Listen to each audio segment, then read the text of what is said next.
Dik li kellha tkun ġurnata xogħol spiċċat fit-traġedja għal John Zammit ta' 51 sena mill-Imqabba u għal sfortunatament huwa tilef ħajtu waqt li kien miexi b'mutur tal-ħart bi żwid qalqa f'Birzebbuġa.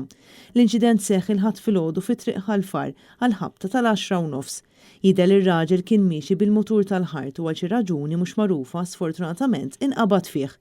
Fuq il-post immedjatament issejħu numru ta' pulizija, membri tal-Protezzjoni Ċivili kif ukoll tim mediku li ta' l-ewwel għajnuna. Iżda r-raġel kien iċċertifikat mejjed fuq il-post. John Zammit li kien magħruf minn kulħadd bħala Gianni kien jaħdem fis-settur tal-kostruzzjoni. Huwa kien deskritt minn bosta bħala persuna li kellu ferma l-qalbu lil familtu, lil mara u li tliet uliedu. Il-bord tad-diretturi, il-management u l-istaff tal-kumpanija li magħha kien impjegat John Zammit selmu il-memorja tiegħu filwaqt irringrazzjawh għas-servizz li ta' fil-ħidma tiegħu. Dwar dan l-inċident infetħet inkjesta maġisterjali mill-Maġistrat Estrid May Grima filwaqt l-investigazzjoni tal-Pulizija għadhom għaddejjin.